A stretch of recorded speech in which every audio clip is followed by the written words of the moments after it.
Now, back to Willard and Dibs. So what was on the menu? 7 steaks? 2 whole chickens? I went and got a giant Wagyu steak for him. So I'm ecstatic about that. On 95.7 The Game. Whatever Nick Bosa ate pregame Thursday night, do that every single week, Nick. Right? Whatever you did, it worked. How many pressures? 14? 14. Whew. Yep. 14 pressures. Not a sack. No sacks. Right. 14 pressures. And I'm glad you pointed that out earlier, like exactly what happened when he pressured, because I was going through my notes before the show and trying to circle whenever I wrote down the pressure, and I didn't write down 14 pressures, but I wrote down the obvious ones, including 3rd and 5, Mustafa with the pick. That was a Bosa pressure, and it was overthrown because Bosa was all over Geno Smith. And then the second drive, 3rd and 10, they threw it, and Yadam had the pass breakup or the coverage, and that was a Bosa pressure. And so all these little things that, we look at the stats and, no sacks. Bosa, where are you? Well, 14 we pay pressures, you more money than any other defender in the NFL. It's one of those things that drives me a little bit crazy because, pressures, even when they don't show up as a full-on pressure, what he's doing to take on a double team is going to allow other people to get through and apply their pressure as well. Yeah, and he's going to have to be good coming up on Sunday against the Kansas City Chiefs because the Niners are going to need to affect Patrick Mahomes somehow. Thanks for tuning in. It's Willard and Dibs here on 95.7 The Game. Mark Randy in for Mark Willard alongside Dibs, and we are streaming live on Twitch and YouTube. Head to twitch.tv/957 The Game and youtube.com/957 The Game to watch us live. And if anyone swears, you get to hear it. Subscribe to the channel for all 95.7 The Game content on both Twitch and YouTube. And on YouTube, make sure to hit that thumbs up button if you like the show. It's all powered by First NorCal Credit Union. Okay, Dibs. So, Niners, Chiefs, 6 days away. I say this very hesitantly because I know what it sounds like. We are a San Francisco sports radio station. So I am fully prepared to be called a homer who doesn't know what the hell he's talking about. Niners, Chiefs. The Niners have an advantage at the quarterback position, Dibs. At the quarterback position? At the quarterback position. You're going to have to explain this one. Brock Purdy has had a better season. He's had a better season and a half than Patrick Mahomes. What does that mean? He's had a better season. And you can hit me with all your numbers and all the grandonomics that you want to do because grandonomics. Maybe you can use that because and we had a guy on the show or on the station a long time ago, Guy Haberman, and I told him about Habermetrics, and he eventually would take that That's and a good use one. I like it. But grandonomics is kind of similar because you can look at whatever number you want, and as my partner Mark Willard says, numbers are numbers, except when numbers are my numbers, and then numbers are numbers, or I don't even know what the caller said when something like that. He was impersonating him. But you can tell me about how Brock has been better, but I look at Kansas City being undefeated and the Niners being 3-3. So I'm going to need a little bit more from you in terms of an explanation, Mark. Well, wins are a team stat. Wins are not a quarterback stat. You know this, Dibs. Right, but then they're a quarterback stat when we want to talk about how great Brock has been.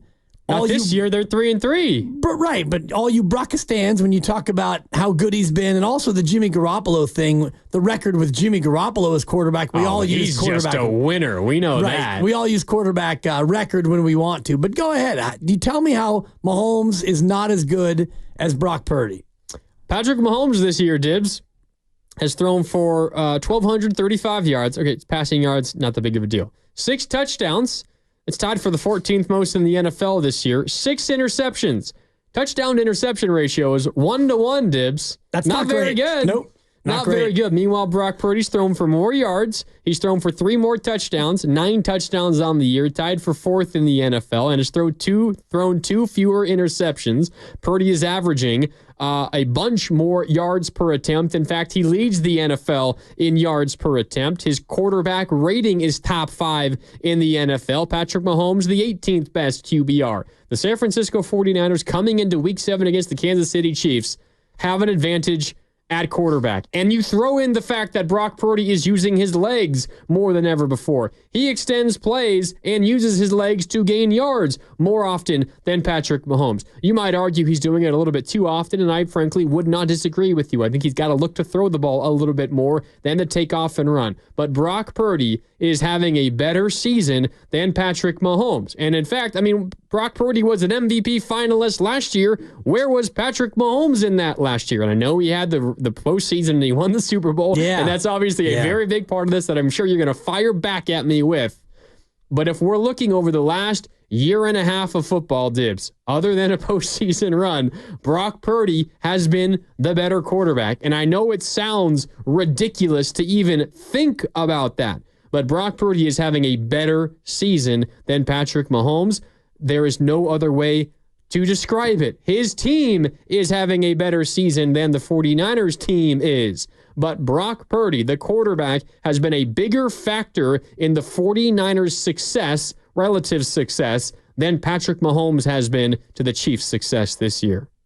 Well, you can say that, and you can be right in looking at statistics, and that's all fine and good. And Brock Purdy, for the most part, has been terrific this year. And you can look at Brock Purdy mistakes, and I talked about the Seattle game as his best game of the year. I thought that it was an absolute near perfection kind of a performance, and he's been great. But at the end of it, they're 3-3 and Kansas City's 5-0. So you look at how Kansas City is 5-0, and part of that comes from the great defense for sure. But you also have to look at what Patrick Mahomes is working with as opposed to what Brock Purdy is working with. And Mahomes has not had nearly the same level of talent around him, and he doesn't have a Hall of Famer on the offensive line. He's got a Hall of Famer at tight end, and that's about it. And his running back that he had, Isaiah Pacheco, has not been there, and so they picked up a guy off the street, and then they brought in Kareem Hunt, who was a Kansas City retread, and you lost your number one wide receiver, and you've had to do it with a bunch of 2s and 3s, and even your tight end himself has not had a very good year. So you could say that George Kittle's had a better year than Travis Kelce, and that's also true. No doubt. And, yet Kansas City's 5-0. So it's hard for me to think about it individually. And, the case you make is a good one, and the stats would line up with that. Yards per attempt, Brock I think he's actually now number 2 behind Jared Goff at 8.8, but he's far above Mahomes, and he's above him in quarterback rating and QBR, and he's above him in yards per game. He's actually throwing it more than Patrick Mahomes, which is a little bit surprising when I look at the numbers. The Niners have thrown the ball a lot more than they normally do, and Kansas City's throwing it a lot less. So you can look at, who's having a better year. And yeah, statistically, it is Brock Purdy. Kansas City's doing things in a different way this year, in part, I believe, because they don't have the same level of offense that they normally do. The 510 on the Comcast Business text line brings up a good point, and this is and one that I agree with as well. When the winning time moments came up this year, Brock did not perform well. Mahomes wins all those games. I mean, that's entirely true. Part of the reason the Niners have lost some games is really not to do with Brock. I know we think about the Arizona Cardinals loss and the interception on that last drive, and that's certainly part of it. But the drive right before, he helped lead him down the field, and it was a Jordan Mason fumble. I get it. We can pick and choose which drives were good, which drives were bad. The case for Mahomes, though, Dibs, no doubt the 510 has it spot on. I mean, you talk about needing points, needing a drive, clutch time. You're down a score. You got to go down and get points. You're tied, get a field goal as time expires. There's no one better than Patrick Mahomes at that. Now, on the flip side, I could say, well, the Chiefs, if 1 play, 2 plays, 3 plays just go the opposite way, kind of similar to how they've gone for the 49ers, the Chiefs could be looking at a 4-1, 3-2 record, and the Niners could be looking at a 5-1 record. As I know you and Mark Willard talked about all last week, they could have, should have, whatever word you want to use, could only have 1 loss so far this year.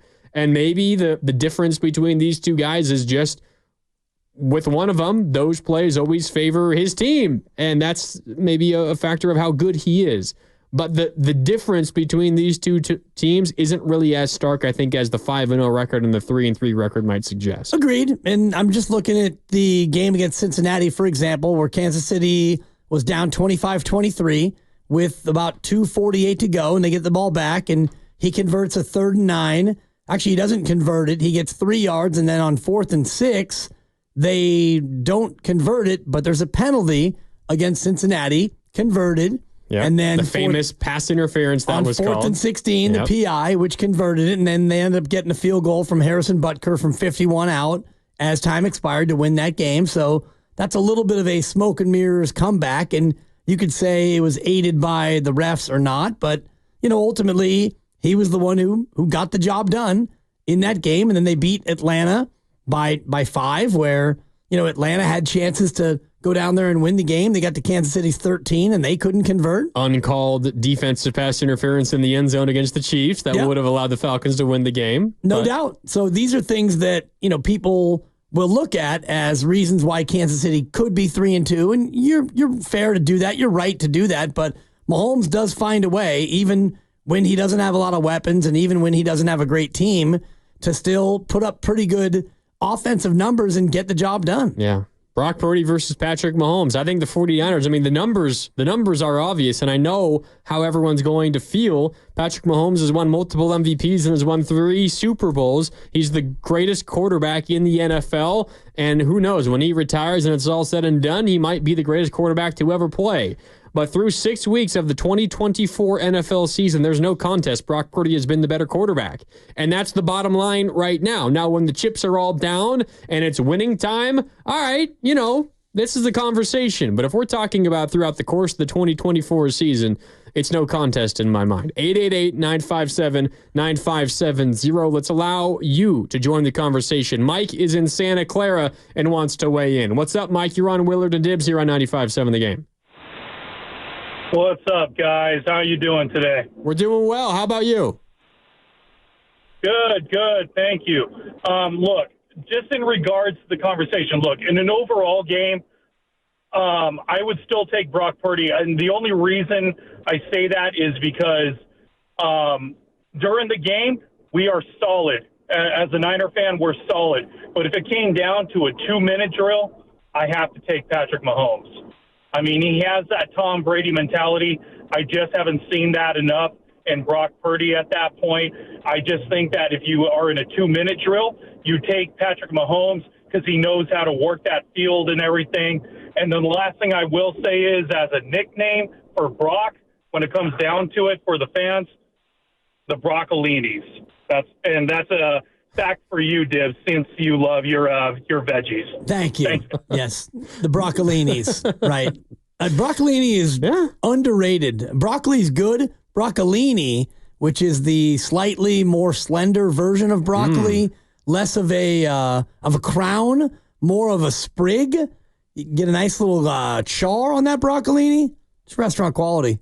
Very good. I'm not so sure about that for a nickname of a quarterback, but, Agreed, but, broccolini is certainly delicious, and I don't know if he wants to be named after a vegetable, per se, but broccolini greater than broccoli, don't at me. I think the caller is right, though. It's a conversation maybe for the majority of games, but then you get down to winning time, and Mahomes does just, whether it's, as you're talking about, the game against the Bengals, where aided by a 4th and 16 DPI and some weird stuff. And I know, if you go on social media during any Chiefs game and anytime a flag comes out, I know you're aware of this, Dibs, and you probably hate it more than I do.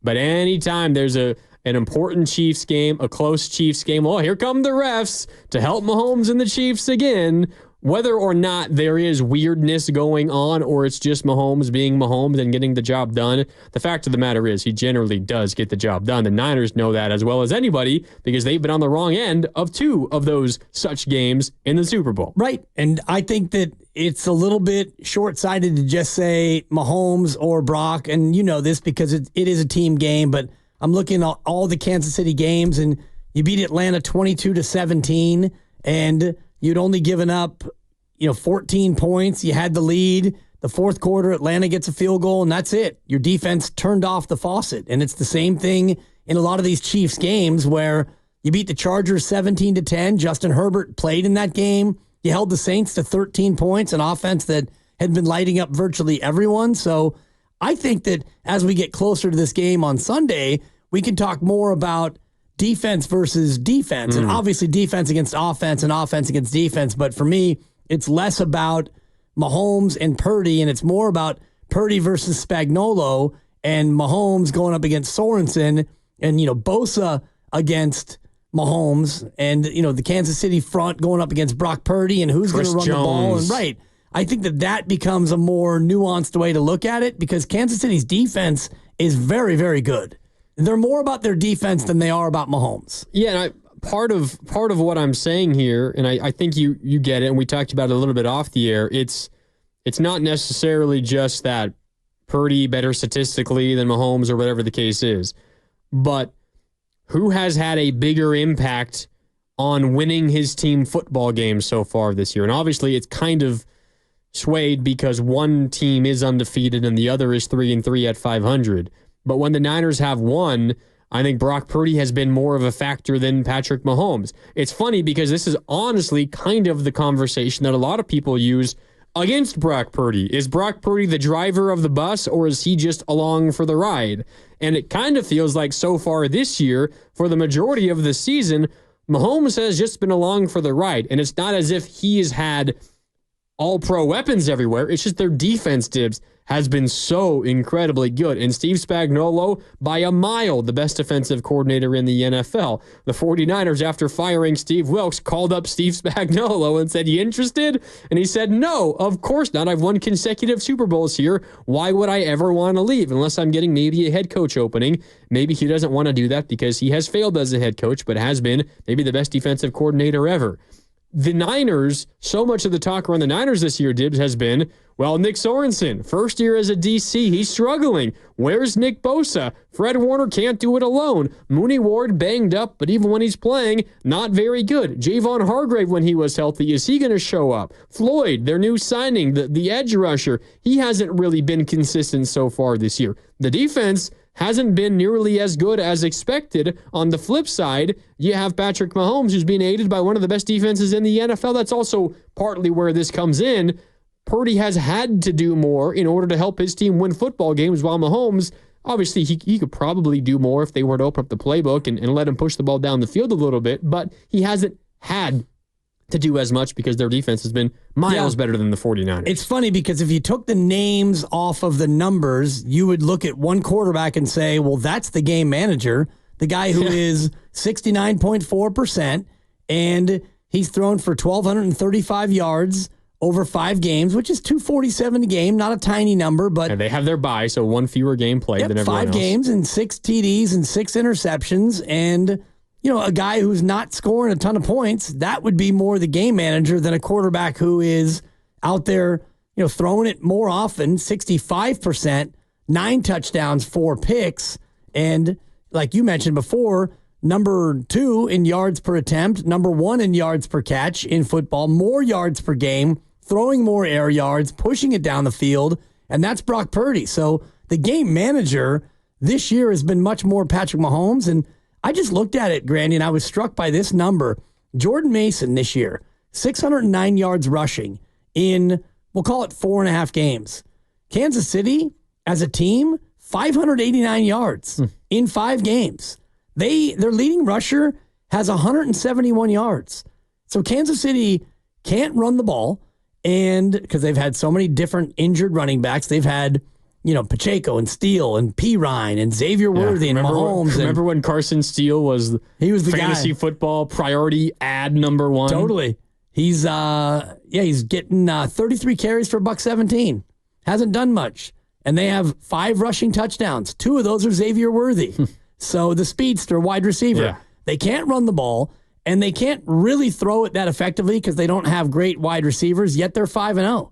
So I'm going to dive into the tape here over the next 2 or 3 or 4 days just to try to figure this out. And I'll ask Greg Cosell on Wednesday, how is Kansas City doing it to where they're winning these games? Because their quarterback has been honestly mediocre, and their running game is non-existent, and their wide receivers are okay. I mean, Xavier Worthy was amazing in week 1, but other than that, Rashee Rice has been hurt, and Mecole Hardman hasn't done much. How is this team 5-0? How? It's a great question. And don't say the refs, I think there is a skill, and there's a number of texts coming into the Comcast business text line. Generally, Dibs, they're in agreement with you. Congratulations. A lot of them arguing this, and I think this is a very fair point. There is something to be said for a team that wins football games when they're not playing their best. Like, that's a skill that you have to have. Yeah. The Chiefs are as good as anybody at it. They did it last year. I mean, last year, they weren't very good last year. Right. Like, really, throughout the majority of the regular season, they were not a very good football team. When they would win, so, they have obviously a couple of blowout wins where they're just outclassing opponents, but for the majority of the season, like, they were nowhere near the Niners in terms of putting up 30 points and point differential and margin of victory and all that. They were struggling for their standards through the regular season. Now they ultimately won, and they won their division, and we know who they beat in the postseason, and the rest is history. The Eagles were the same at it last year. They were always winning close games. It's part of the reason why the guy normally occupying this seat, Mark Willard, was so convinced that they were a paper tiger, because they had close win, fluky win after fluky win. Someone comes in better than them, they're going to kind of wreck them, and they're not going to be able to recover. And that's exactly what happened. Kansas City is kind of able to weather that stuff because they have Patrick Mahomes, and there is a way, and it is a skill to be able to win ugly and win where you're not playing well. That is something the Niners don't do very well, Dibs. When they are firing on all cylinders, no one in the NFL can beat them. But when things kind of get bogged down and they get ugly and they're not playing their best, they very rarely win those games. Meanwhile, the Chiefs seemingly almost always win those games. Yeah, and I'm looking at last year, and you mentioned Philly. Philly beat Kansas City when Kansas City was coming off their bye. Philly beats them. The Chiefs go to 7-3. KC beats the Raiders. They lose back-to-back Green Bay and Buffalo. They win at New England, then they lose to the Raiders to go to 9-6. That was on Christmas, yeah. Right. Since then, they have now won 11 straight, and they beat Cincinnati and the Chargers to end up the year, and then they won at Miami. They beat Miami. They won at Buffalo, at Baltimore. They won the Super Bowl, and they've won 5 in a row. Of those games, they beat the Bengals by 8, the Chargers by 1. They beat the Ravens by 7. Thank you, Baltimore, for not running the ball. Of course, they beat the Niners by 3 in overtime. And then this year, it's been a series of also close games, beating Baltimore by 7, Cincy by 1, Falcons by 5, Chargers by 7. They've had 4 one-score games this year, and they've won them all. So to your point, this team has figured out ways to win ugly. 17-10 over the Chargers, 22-17 over Atlanta. You're right about the Niners. It feels like they need to be humming in all 3 phases, and if they are, they're unbeatable. But if one of those 3 phases is slightly off, the Niners have a hard time winning these games. And that's something that they need to get better at. You have to be able to win when you're not playing your best, because it's impossible to play your best it's even impossible to play your best generally throughout the course of an entire postseason. I mean, we saw it last year. Niners played 3 postseason games. For how many of those quarters were they the better football team, Dibs? Over 12 postseason quarters. They were maybe the better football team in 5. Yeah. Yep. 5 the of 12. Fourth quarter of each of the first 2. Yep. And then maybe the first 3 of the Super Bowl. The first 3. That's right. No, you're right. And I'm just looking at this year as an example where the Niners' total yards on offense, 401, 396, 425, 431, 384, and 483. The offense is hummed. Yeah. And they're 3-3. And, the defense has had a couple of lapses, and special teams has made mistakes, and the offense has put up yardage, but they've also made mistakes. This team, normally when they win the time of possession battle, they win the game. And this year they've won the time of possession battle in all 6 games, and they're 3-3. So it's been giveaways, it's been untimely mistakes, special teams errors, and you're right. This weekend feels like a game where you want your team to go out there and play a full 60 minutes, play mostly mistake-free, and beat a team that is ripe for the beating in your own park. Yeah, they are ripe for the beating. They have been playing football that is beatable all season. Yep. And you hope that continues, and you hope that you maybe put together your best game of the season. All right, time for a break here on Willard and Dibs. Rich, I see you on hold.